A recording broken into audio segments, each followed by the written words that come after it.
12.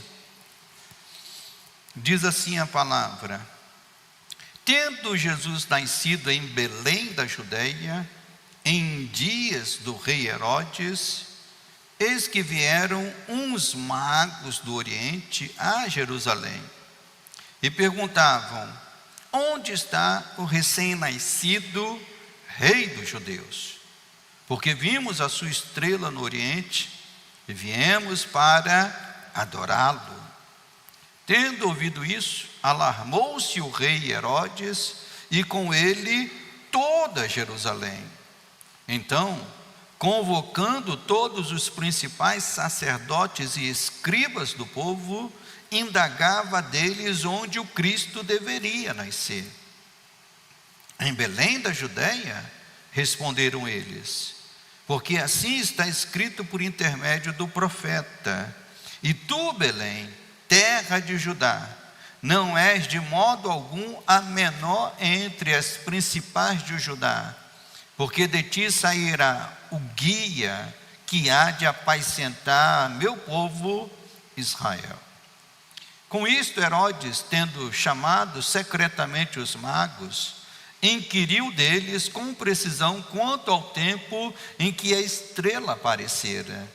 E enviando-os a Belém, disse-lhes: ide informar-vos cuidadosamente a respeito do menino, e quando tiverdes encontrado, avisai-me, para eu também ir fazer o que, meus irmãos? Adorar. Depois de ouvirem o rei, partiram. E eis que a estrela que viram no Oriente os precedia, até que, chegando, parou sobre onde estava o menino. E vendo eles a estrela, alegraram-se com grande e intenso júbilo. Entrando na casa, viram o menino com Maria, sua mãe.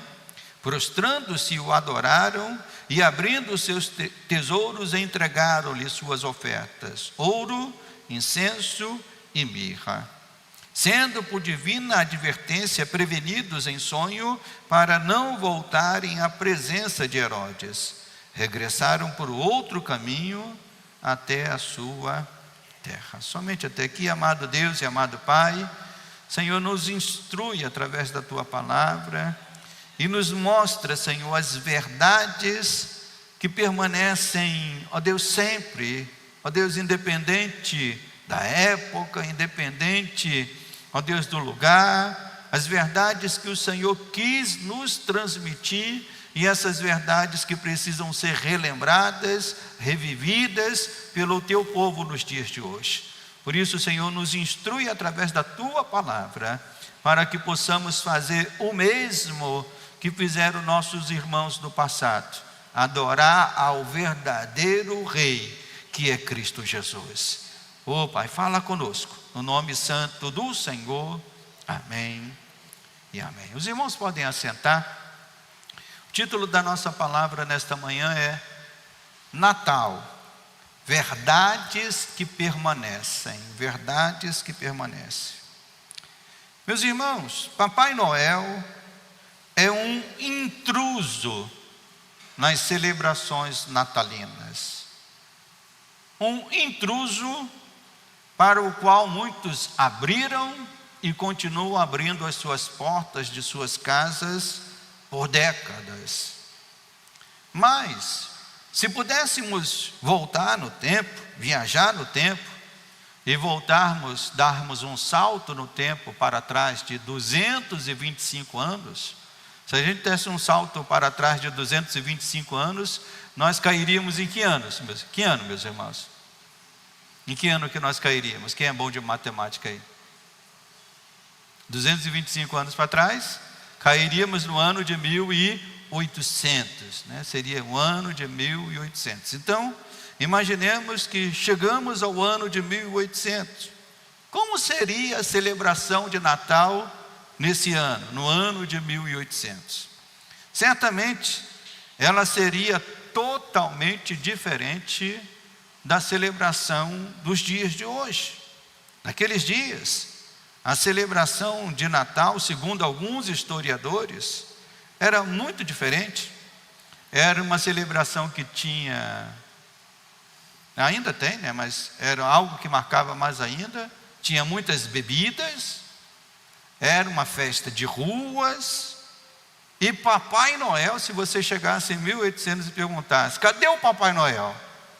Ninguém ia saber dizer, ia falar: o que é isso? Que pessoa é essa?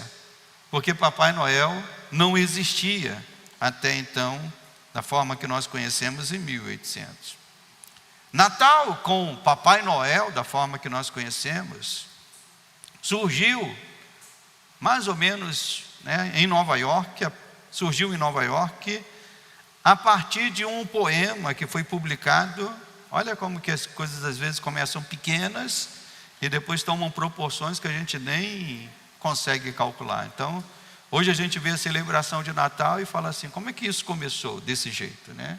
Então começou na cidade de Nova York e surgiu a partir de um poema que foi publicado num pequeno jornal da cidade.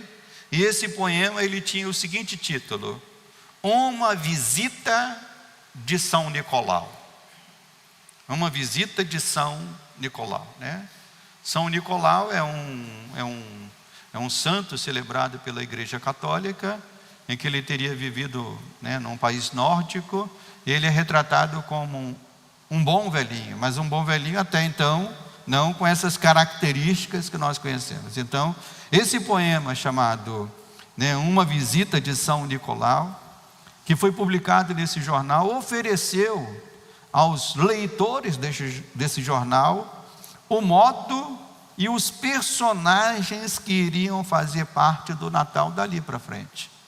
Porque esse poema foi um poema fictício, mas que acabou se tornando, vamos assim dizer, uma realidade. É a ficção que se tornou a realidade, né? Nesse poema fictício, Uma Visita de São Nicolau, o autor desse poema, que no início era um autor anônimo, que publicou o poema de forma anônima, né? Nesse poema ele cria a figura do Papai Noel, como nós conhecemos hoje, com as renas voadoras, com as crianças colocando suas meias nas chaminés. E esse poema ofereceu então, primeiro aos cidadãos nova-iorquinos e ao resto do mundo, uma forma, um ritual para que o Natal pudesse ser celebrado, não mais nas ruas, mas agora no conforto do lar e com as famílias. Conta-se os historiadores que quando esse poema foi publicado, a gente tem que imaginar como que fazer o teste de imaginar o tempo, né? Esse poema foi publicado em 1822 nesse jornal, 22 ou 23. Era uma época que não tinha internet. Então as pessoas, quando leram o poema, elas foram para o prédio da edição desse jornal, para poder saber quem é que tinha inventado aquelas histórias. Gostaram tanto da história e começaram a colocar em prática a história na realidade da cidade, né? Promovendo essa imagem, promovendo essa cultura. Antes disso, o Natal era uma festa, vamos assim dizer, cristianizada, mas que sempre trouxe elementos das culturas pagãs, especialmente culturas pagãs da Europa. Podemos dizer que Natal, preste atenção nisso que o pastor vai falar, que Natal, como uma festa, nunca foi algo puramente cristão. Nunca foi algo puramente cristão, mas algo cristianizado. Alguns estudiosos entendem que a data mais provável do nascimento de Cristo, né, se fossem cravar qual seria uma data mais provável, não seria dezembro, seria abril. Seria, considerando os relatos de como Jesus nasceu, provavelmente seria em abril, não em dezembro. Mas o que nós entendemos é que desde cedo, quando o cristianismo se tornou a religião oficial do Império Romano, e como isso aconteceu, pastor? Quando o imperador se tornou crente, se tornou cristão. O imperador Constantino, ele se tornou cristão e ele publicou um edito dali para frente, que todo o império seria um império cristão. E quando isso aconteceu, algumas festas que eram celebradas na antiga Roma, essas festas foram cristianizadas, se tornaram, festas celebradas dentro do contexto cristão. Então essa festa do Natal, que era usada para uma outra celebração importante entre os romanos, ela foi destacada ou separada para ser a celebração do nascimento de Jesus.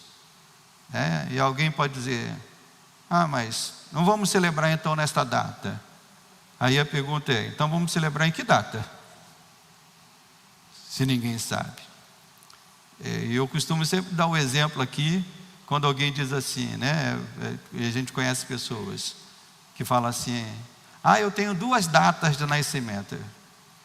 Porque a pessoa foi registrada num dia, mas depois se soube que ela nasceu em outro dia, Então, mas o que a pessoa quer fazer é o quê, meus irmãos? Ela quer celebrar o seu nascimento. Eu não vejo que alguém que não saiba qual é o dia do seu nascimento fala assim: porque eu não sei o dia do meu nascimento, eu não vou celebrar o meu nascimento. Ela estabelece um dia. Então é mais ou menos isso que a fé cristã fez no seu início.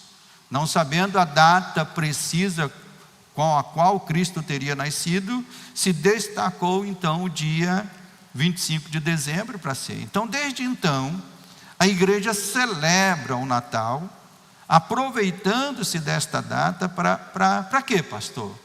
Para transmitir as verdades bíblicas que envolvem a pessoa de Cristo e a obra de Cristo. Então, nesta manhã, eu quero destacar 4 verdades, 4 verdades que nós encontramos nesse texto aqui, que nós devemos, aproveitando desta época de Natal, destacar essas verdades. E que verdades são essas, pastor? A primeira delas: Jesus Cristo é Rei. Quem concorda com o pastor? Que Jesus Cristo é Rei. Essa é a primeira verdade. A segunda verdade: Ele guiará o seu povo, E nós vemos isso no texto. Quem crê que Cristo está guiando o seu povo rumo ao céu? A terceira verdade: que Ele nasceu como Rei, Ele nasceu para ser adorado. Quem crê nessa verdade? E a última verdade é que Ele faz parte de um reino que está acima de todos os outros reinos. O reino de Jesus não é deste mundo, é um rei que está acima de todos os outros reis. Então, meus irmãos, muito mais do que a polêmica, e eu sei que nessa época surge muito isso, uma ala de cristãos que diz que nós não devemos celebrar o Natal, uma outra ala que diz que devemos celebrar o Natal, uma ala que diz que não pode ter isso, não pode ter aquilo. Mas eu diria aos irmãos aqui, como pastor da igreja, eu digo aos irmãos que muito mais do que esta polêmica, se devemos ou não celebrar o Natal, o que eu creio e o que eu quero passar aos irmãos nesta manhã é que nós devemos aproveitar desta época, que é uma época tão preciosa, para destacar e relembrar as verdades bíblicas sobre Jesus. Então eu vejo o Natal como uma excelente oportunidade de relembrarmos as verdades bíblicas. Amém, meus irmãos? Então, no final dessa mensagem, eu quero até estimular isso aos irmãos, que você, ao receber essa mensagem nesta manhã, anote, para quem sabe, na celebração de Natal com a sua família, você possa ter ali um momento de dizer: eu quero lembrar algumas verdades de Natal, e levar isso para a sua família, aproveitar desta época. Então, aqui nesse texto, nós encontramos essas 4 verdades que precisam ser relembradas em qualquer época, e especialmente nesta época de Natal, porque ela se apresenta muito aqui nesse texto que nós vamos ver, A primeira delas, que devemos enfatizar, respaldado nos escritores do Velho Testamento e nos escritores do Novo Testamento, é que aquele menino que nasceu, isso a gente vê tanto no Velho Testamento como no Novo Testamento, aquele menino que nasceu, Jesus, não é um homem qualquer, mas ele nasceu sendo rei. Jesus nasceu sendo rei. Um rei que o mundo da época desconhecia, né? E que o próprio Deus fez questão de anunciar. Olha que coisa maravilhosa. Quando um rei nasce, um rei ou um príncipe nasce, o mundo todo faz questão de anunciar, não é isso? Nasceu lá os filhos eu me lembro, ainda bem jovem, eu me lembro dos filhos do príncipe Charles, né? Com a princesa Diana, né? O casamento, aquela pompa toda. Aí nasceu o primeiro filho, que foi o William, se não me engano, acho que é William o nome dele, né? Nasceu, a pompa toda, nasceu um príncipe, ou seja, a monarquia estava garantida, o reinado estava garantido. Então o mundo celebra os reis que são conhecidos. Mas Jesus nasceu e ele não era um rei conhecido pelo mundo. E a quem então coube a ação de anunciar esse rei? O próprio Deus. O próprio Deus é que faz o anúncio desse novo rei. O rei que o mundo desconhecia. E interessante, irmãos, que quando nós lemos o texto, parece que Deus está brincando com algumas coisas. Quando eu falo brincando, no sentido de sendo Deus todo-poderoso, Ele pode fazer da forma que Ele quiser, da maneira que Ele quiser. Então é interessante que Deus usa pessoas improváveis para fazer esse anúncio. Ele usa pagãos, pessoas que eram pagãs, para poder fazer esse anúncio. E o texto nos mostra isso, que os magos, pessoas que vieram de fora, não eram pessoas do próprio Israel, eram pessoas que vieram do Oriente. E a pergunta que fazemos é: por que Deus fez isso? Por que Deus não escolheu um profeta? Por que Deus não escolheu um João Batista? Por que Deus não escolheu o sumo sacerdote? Por que Deus escolheu alguém de fora?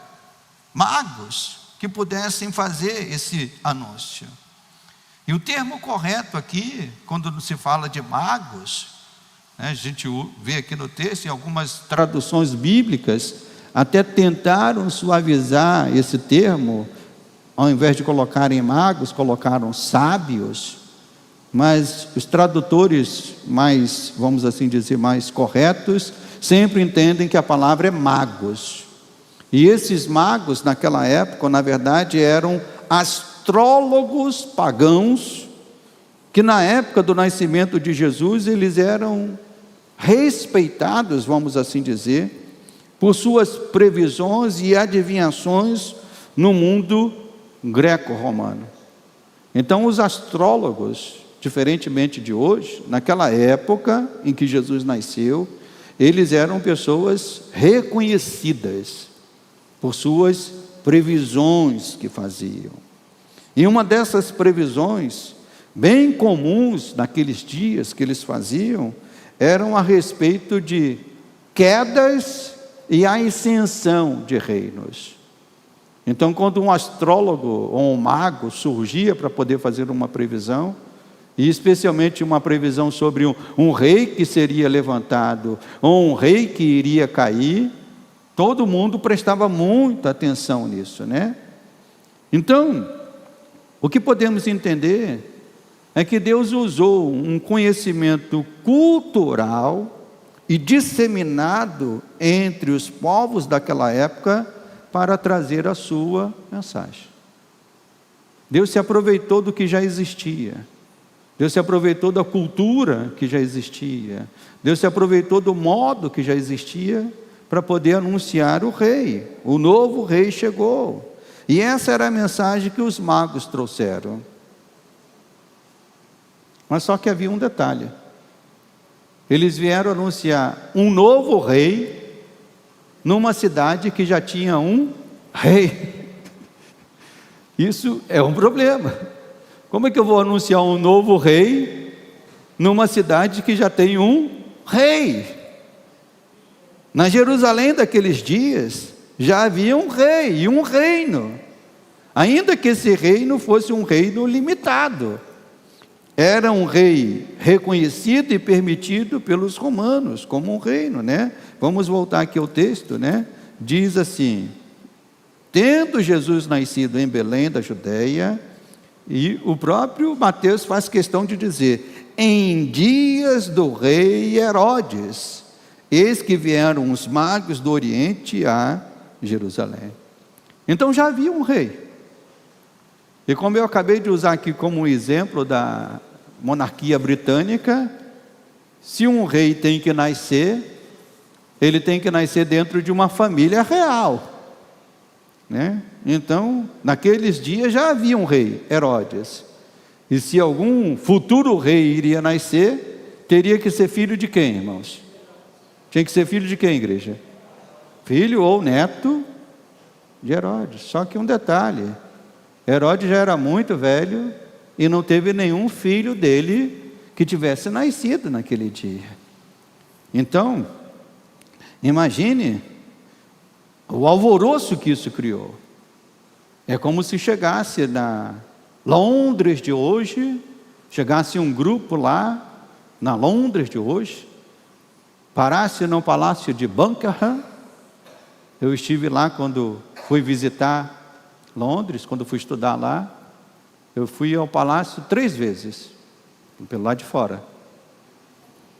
Não consegui entrar no palácio, né? Mas fiquei do lado de fora. E eu me lembro que, e aí fica, eu não sei agora como é que está, mas fica aqui uma dica para quem quer ir para Londres daqui para frente. Então, eu fui para visitar lá o palácio e queria ver a troca da guarda. Mas imagine que tem uma rua aqui e tem um muro, o muro seja esses primeiros bancos aqui da igreja, né? E aí eu me lembro que eu fiquei aqui para poder ver a troca da guarda, e daqui a pouco a rua ficou tão cheia de gente, e o muro ficou tanta gente colada no muro, que eu mesmo a 3 metros de distância não consegui ver nada, de tanta gente que tinha na minha frente. Aí eu tive que voltar lá uma segunda vez, aí já tendo passado por isso, o que eu fiz? Fiquei lá colado no muro, né, para poder ver, aí sim consegui ver, né? Mas imagine alguém chegando num dia desse, porque o Palácio de Buckingham, imagine que todo o Palácio Real fique assim de gente. Imagine então esses magos chegando no Palácio de Herodes, perto lá, e anunciando: nós chegamos aqui para adorar o novo rei. E só que a notícia começou a correr: que rei? Herodes não teve filho. Herodes não teve neto. Que rei é esse? E é isso que Mateus fala aqui, né? Que diz aqui que aquilo causou, verso 3, tendo ouvido isso, o que aconteceu com o rei Herodes? Diz a palavra que ele alarmou-se, o rei Herodes. Opa, que notícia é essa? E não somente o rei Herodes, mas diz a palavra que toda a Jerusalém. Aquilo foi uma bomba que explodiu ali, né? Aconteceu, eles, né, trouxeram uma notícia, e provavelmente eles chegaram em caravanas que despertavam interesse aos moradores. Os magos não chegaram de oculto, e é mais ou menos como acontece hoje. Quando você vê um grupo de gringos chegando em algum lugar, você sabe que é gringo? Sabe que é gringo ou não sabe, você, irmão? Você sabe que é gringo. Se chega 10 americanos nessa igreja aqui, a gente vai dizer, é gringo. Se chegar 10 chineses nessa igreja aqui, nós vamos dizer, são orientais. Se chegar 10 indianos aqui, nós vamos... Então era a mesma coisa, chegou na Jerusalém, pessoas que vieram do Oriente, magos, e eles logo foram percebidos na cidade. E percebidos também por conta da notícia. O que eles vieram fazer? Qual a mensagem que eles estavam trazendo? E logo se descobriu, eles estavam vindo anunciar um novo rei. Mas só que um detalhe, esse rei que eles vieram anunciar, não era nem filho, não era nem neto de Herodes. Segundo estudiosos, Herodes morreu pouco depois de Jesus ter nascido. E os filhos que Herodes tinha gerado eram filhos já já que tinha uma certa idade. Então esta é a primeira verdade que devemos entender à luz do texto bíblico. Que verdade, pastor? A verdade que os magos trouxeram: nasceu um rei. A verdade é essa: Jesus é rei. Amém, meus irmãos? Era isso que Mateus, movido pelo Espírito Santo, queria que os seus leitores do Evangelho entendessem: que Jesus não era um homem qualquer. Jesus era rei, filho de um rei, não o rei Herodes, não o imperador romano, mas o rei dos reis, o Senhor dos céus. A segunda verdade é que Jesus era um rei diferente de Herodes. Herodes era um rei subserviente ao Império Romano, um rei que não cumpria o seu papel real, porque quando um rei era instituído na época de Jesus e até em épocas anteriores, um rei ele era constituído com uma missão. Quem conhece a história bíblica lá, especialmente de Saul, por que Saul foi levantado rei em Israel? O próprio texto diz: para que ele pudesse guiar o povo nas guerras que o povo iria fazer. Então a figura de um rei era a figura daquele que iria guiar o povo, proteger o povo, lutar pelo povo. Herodes não era esse rei. Embora fosse rei da Judéia, Herodes estava muito mais preocupado com seus próprios interesses, porque ele era um rei subserviente ao Império Romano. O Império Romano só deixou Herodes continuar sendo rei por dois motivos. Primeiro, porque interessava ao Império Romano não destruir as estruturas das cidades ou dos reinos que eles tomavam. Eles queriam que essa estrutura permanecesse a mesma. Para quê? Para que isso não gerasse problema. Porque imagine que um império britânico viesse aqui no Brasil e tomasse o Brasil. Eles não iriam querer que o Brasil fosse totalmente diferente.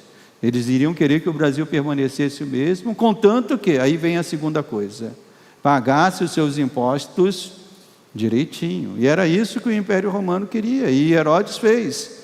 Pagava os tributos que o Império Romano requeria dele, enquanto isso ele vivia no status de um rei.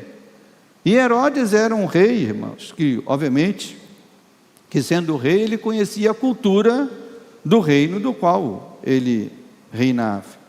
Ele sabia que havia uma esperança que movia a fé judaica. Que esperança? A esperança do Messias, a esperança do Cristo que iria nascer. Herodes conhecia a cultura judaica. Ele sabia que havia um Messias prometido que viria.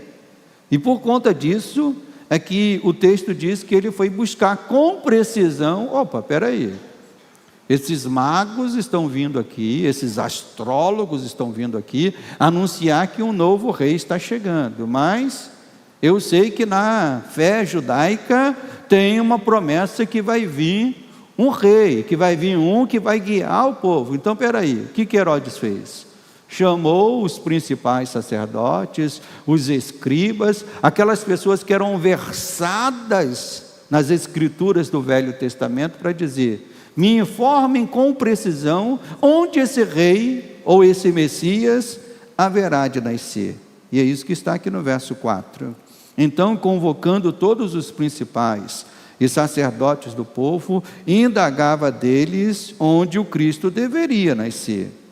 Em Belém da Judéia, responderam eles, porque assim está escrito por intermédio do profeta. Havia diversas profecias, mas Mateus faz questão aqui de registrar uma delas. Que profecia? E tu, Belém, terra de Judá, não és de modo algum a menor entre as principais de Judá, porque de ti sairá o guia que há de apacentar o meu povo Israel. E essa profecia aqui tem diversos componentes, né? O primeiro deles é que, ao falar de Belém, Nós brasileiros, ao falar de Belém, a gente lembra de que Belém? Belém do Pará. Mas os judeus nem conhecem Belém do Pará. A Belém que eles conheciam era uma Belém diferente. A Belém do rei Davi, aonde Davi nasceu.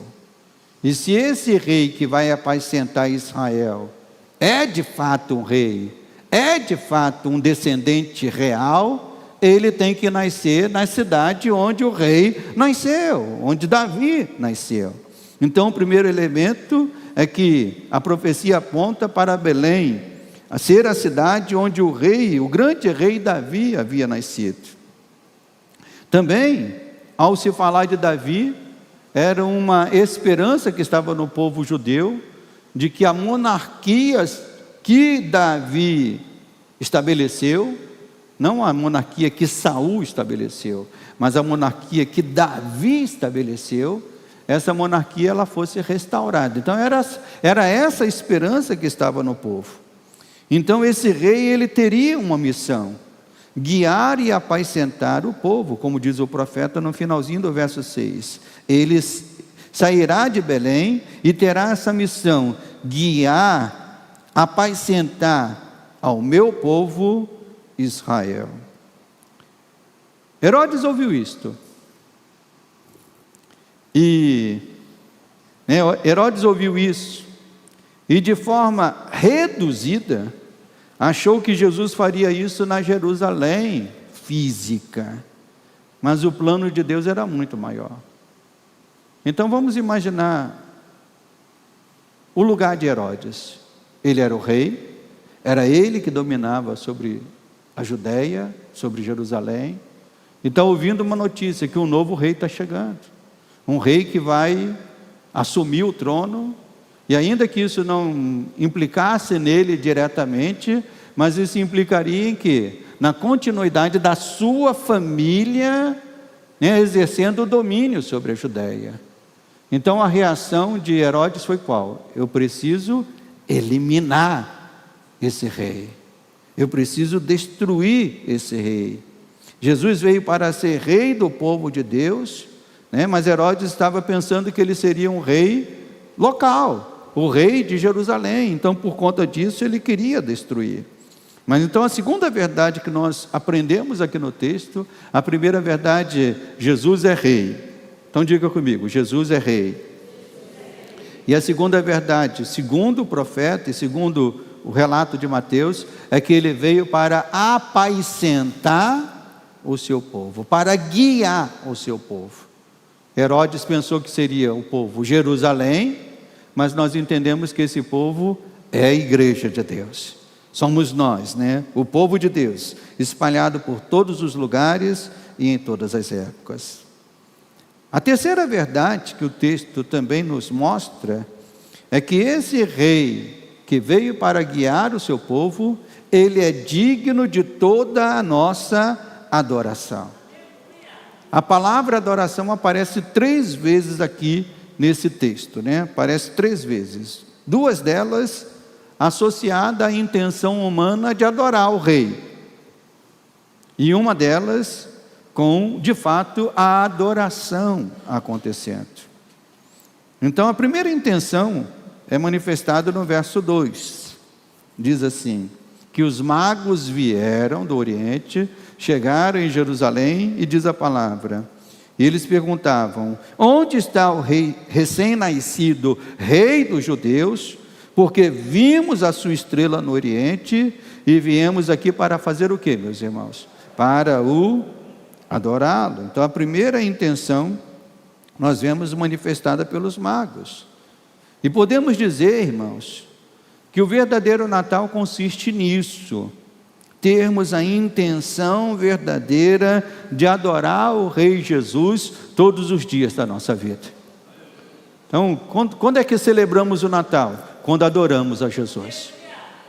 E não celebramos o Natal só no dia 25. Nós celebramos o Natal todos os domingos, todos os dias, quando nós nos prostramos na nossa casa e adoramos ao Rei Jesus. Então a intenção dos magos, ela é uma intenção que permanece, é uma intenção que atravessa o tempo. Aqueles que reconhecem que Jesus é Rei precisam adorá-lo. Amém, meus irmãos? Você reconhece que Jesus é Rei? Mas você não pode reconhecer isso só da boca para fora. Você precisa reconhecer isso com atos. E um desses atos é o ato de adorar. Essa é a primeira intenção. A segunda intenção de adoração aparece também no texto. Mas vamos ver se ela é uma intenção verdadeira ou falsa. Versículo 8.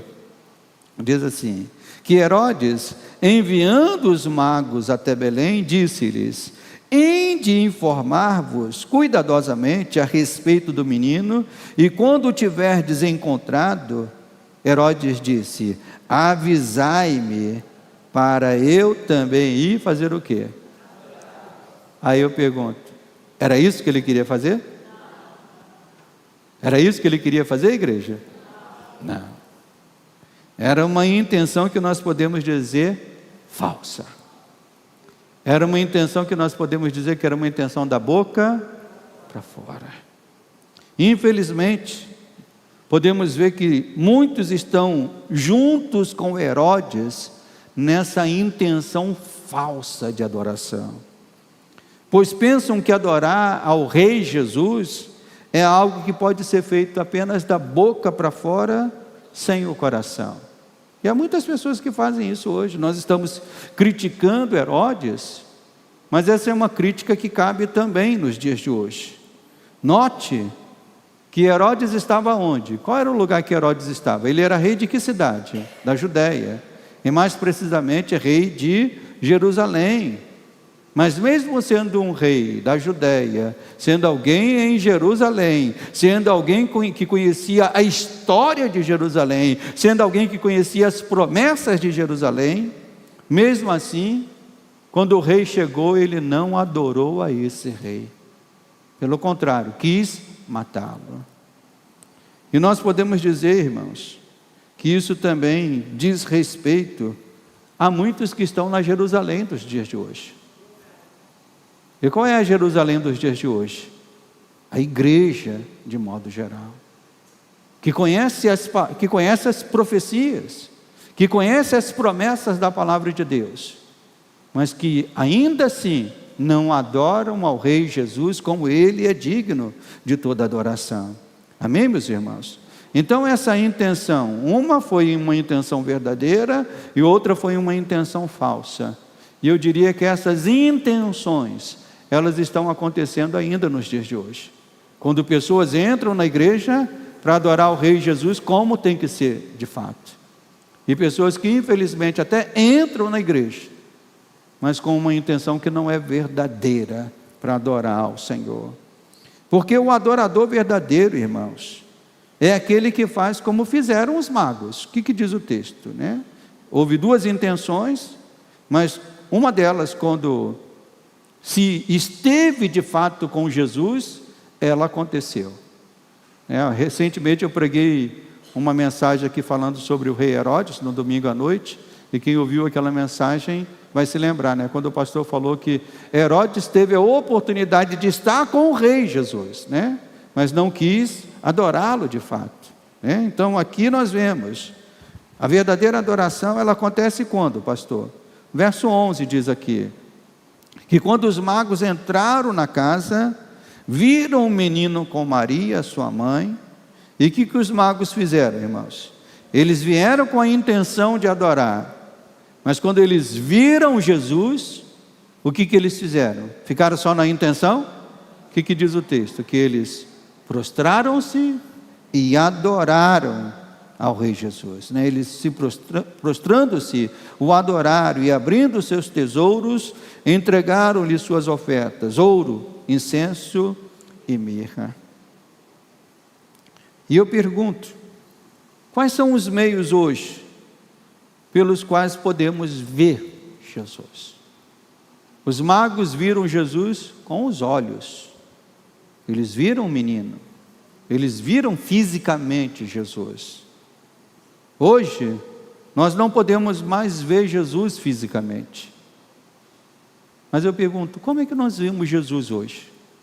Como é que o Senhor se revela? Quais são os meios? E hoje há meios pelos quais nós podemos ver Jesus, não mais fisicamente, mas vemos Jesus através de outros meios. E eu quero destacar aqui alguns meios. Um deles é a própria palavra.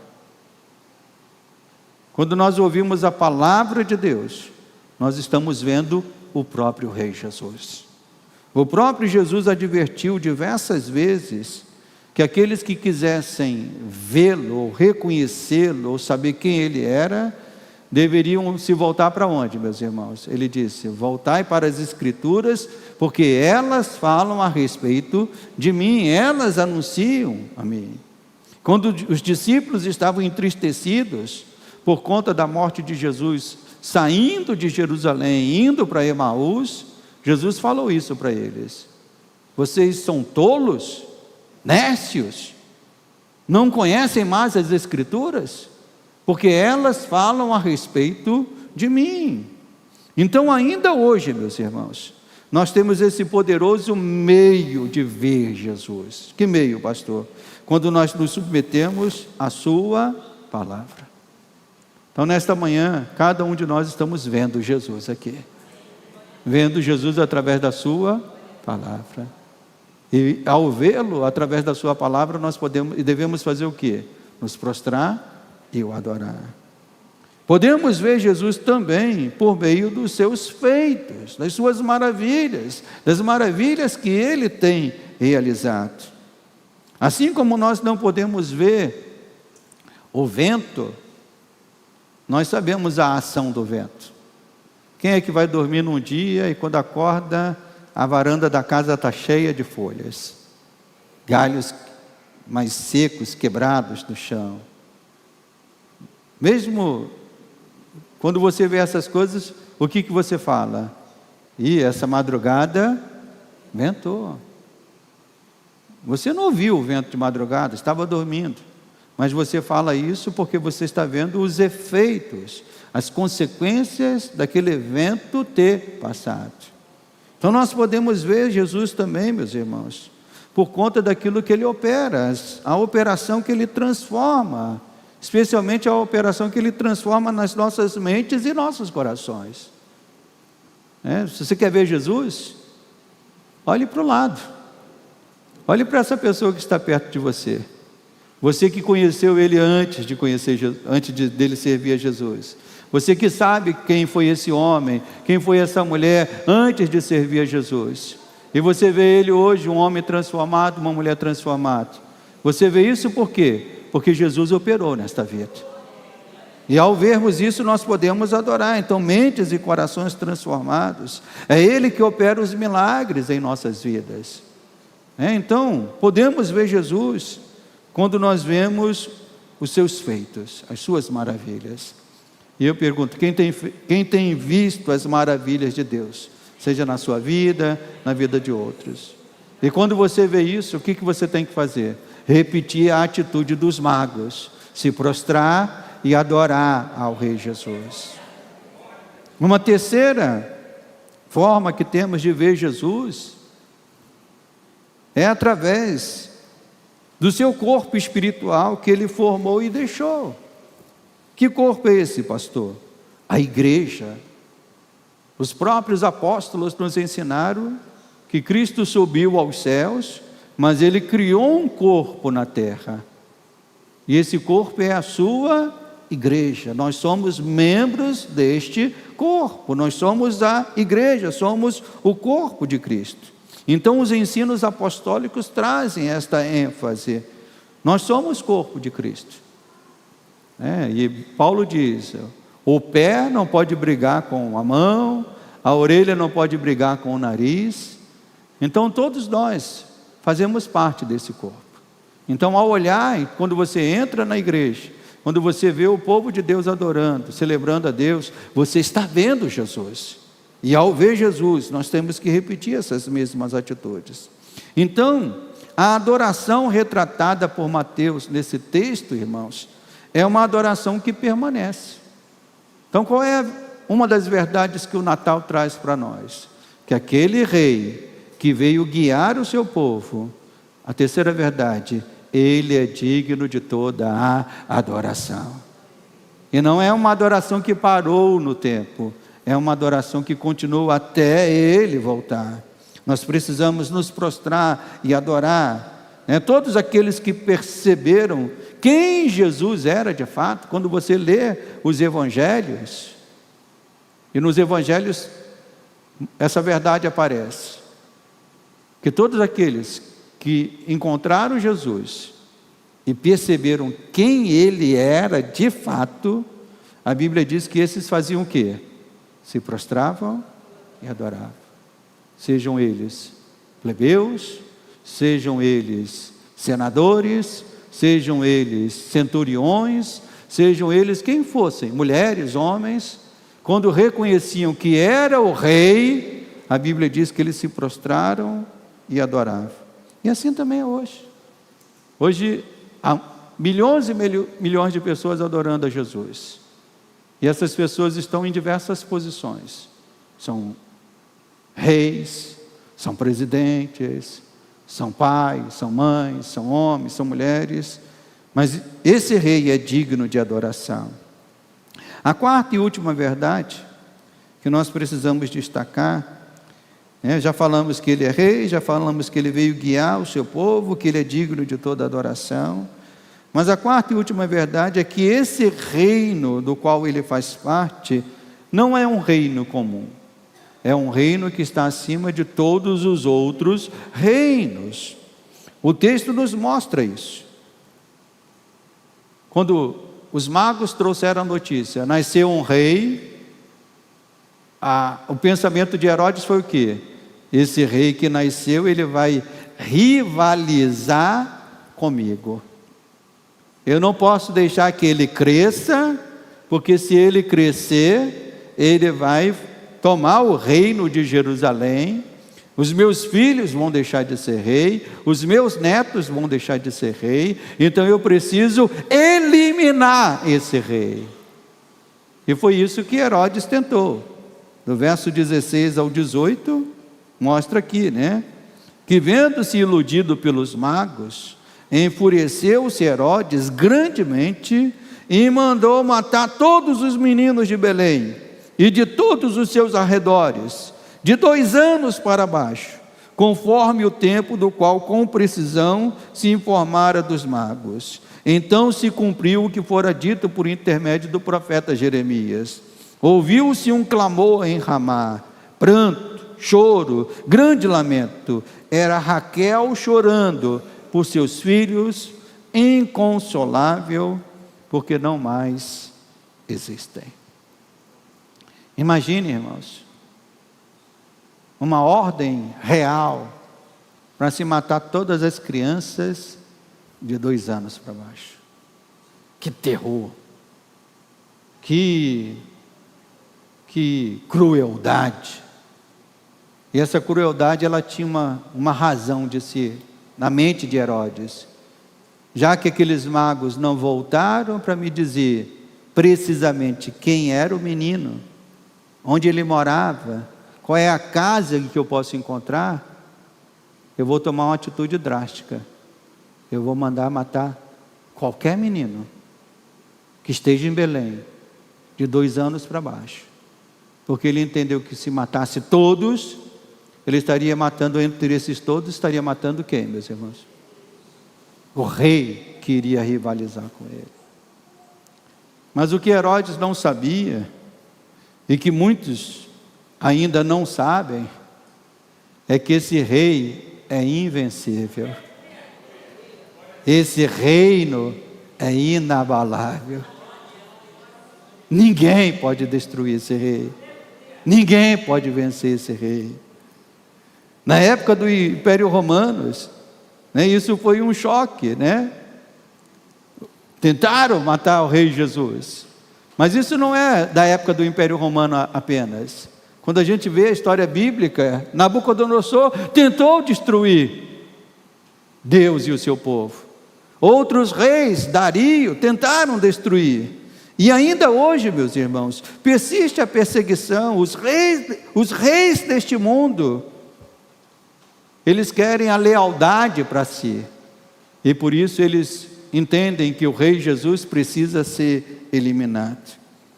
Mas, tal como fizeram os cristãos no primeiro século, irmãos, nós também precisamos fazer nos dias de hoje. Nós temos um rei.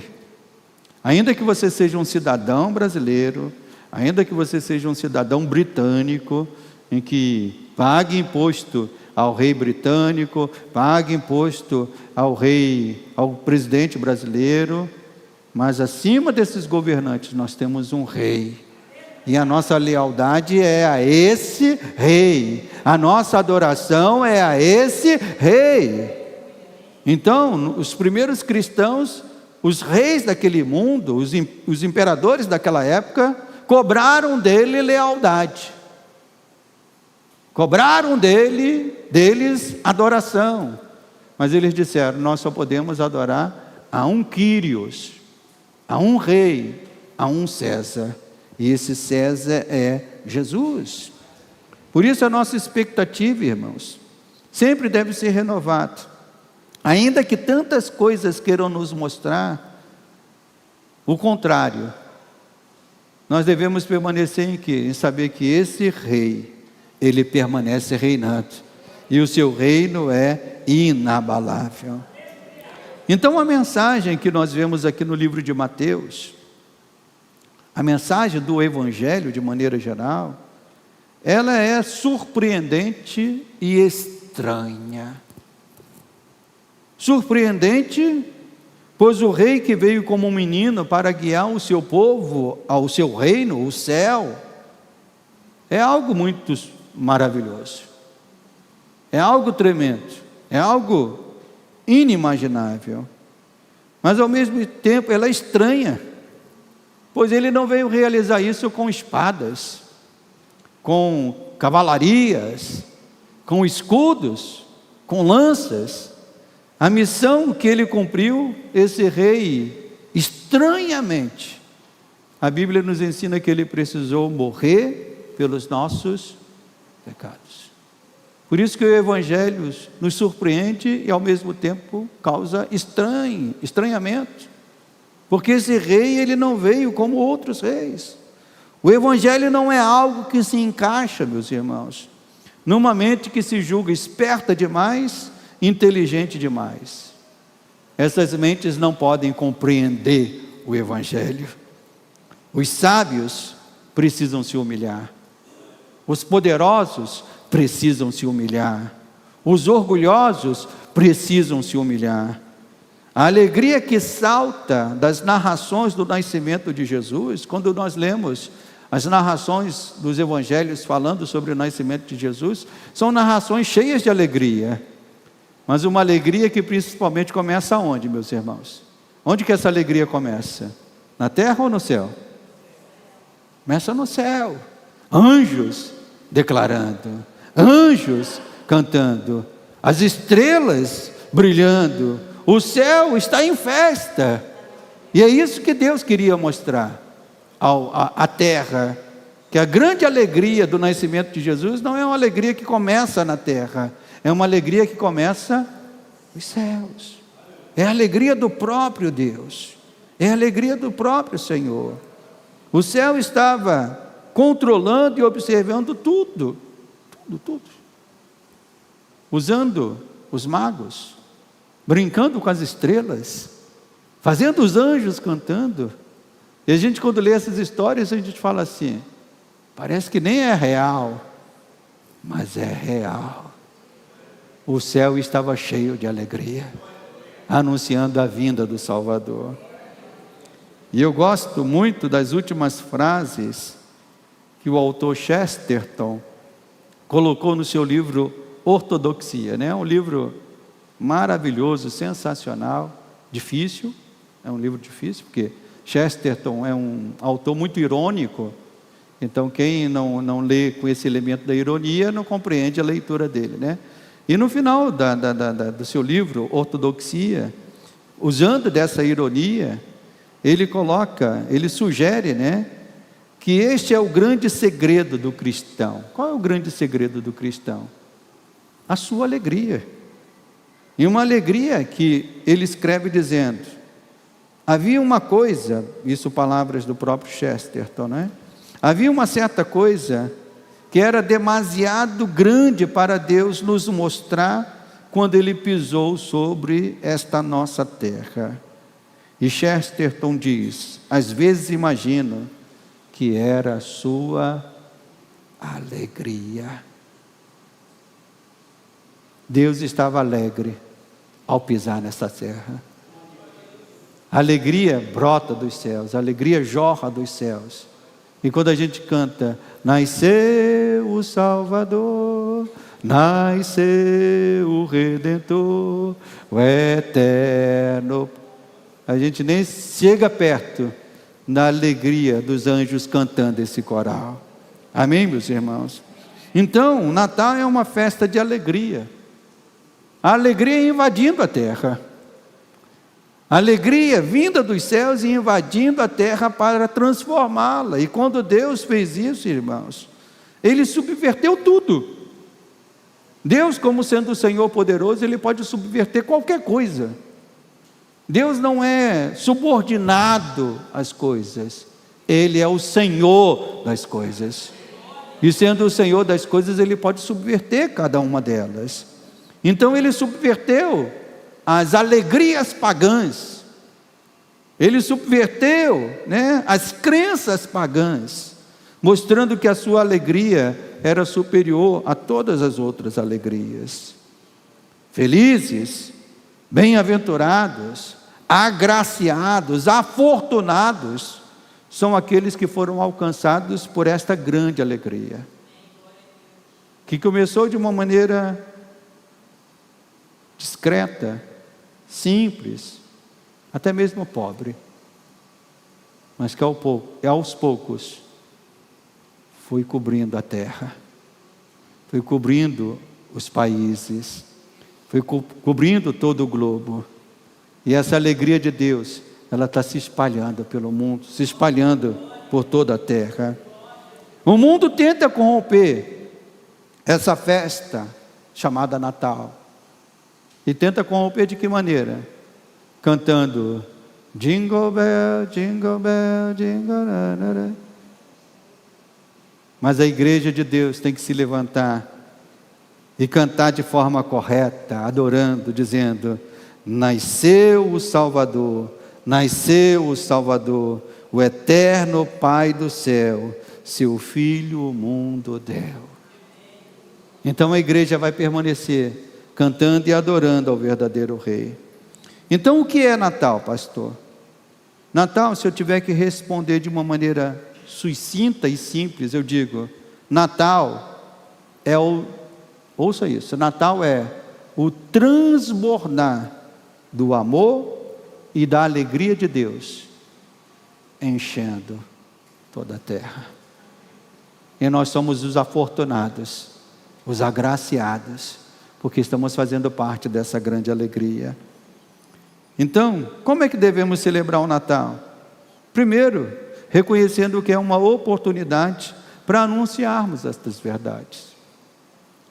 Não fique brigando por conta de: se Natal tinha que ser assim, tinha que ser daquele jeito, Jesus não nasceu. Você vai encontrar gente que vai falar: você é crente, não deveria celebrar o Natal. Mas entenda, vamos aproveitar essa época para anunciar essas verdades. Essas verdades que precisam ser anunciadas. Segundo, celebre o Natal com alegria, sim, alegria dos céus, sabendo que esta é a boa nova que nunca vai passar. A terra estava em trevas, como nós cantamos, surgiu a grande luz, e essa luz continua a brilhar. E a terceira razão para celebrarmos o Natal é vivermos como um súdito desse Rei. Se você crê que Jesus é Rei, Ele é um Rei que está reinando hoje? Sim ou não, meus irmãos? Ele é um Rei que está reinando? Sim. E se Ele é um Rei que está reinando, nós somos súditos desse Rei, cidadãos desse reino celestial. Então devemos sempre repetir as atitudes que os magos tiveram: nos prostrar e adorar ao Senhor. E graças a Deus temos feito isso. Durante todo o ano, nós entramos neste lugar para nos prostrar e adorar o Rei Jesus. Amém, igreja? Então vamos nos colocar de pé e vamos agradecer a Deus, porque Ele nos convidou para essa grande festa. A vinda do seu Filho, o Rei Jesus, aquele que veio para guiar o seu povo, para guiar a sua igreja. Então você que é súdito deste Rei, você que quer ser um adorador constante deste Rei, feche os teus olhos e comece a bendizer o Senhor. Comece a agradecer ao Senhor. Nosso Deus e nosso Pai amado, nós te bendizemos, Senhor, porque essas verdades permanecem. Elas não pararam, elas não ficaram congeladas no texto bíblico, Pai. Aquilo que os magos vieram fazer, a tua igreja está fazendo hoje, Pai, anunciando que o Rei, Ele já veio, que o Rei está reinando, que o Rei está no trono, anunciando que esse Rei é digno de toda adoração, e nós fazemos isso, Pai, constantemente, quando nos prostramos e adoramos o Senhor, seja neste lugar, seja na nossa casa.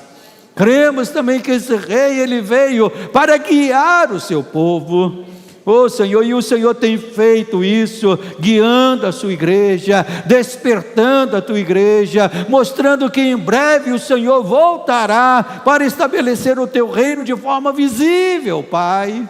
Hoje Ele é um reino invisível, percebido por aqueles que o adoram em espírito e em verdade. Mas chegará o dia que Ele será um reino visível, Pai, que todos os olhos o verão, toda língua confessará que Jesus Cristo é o Senhor.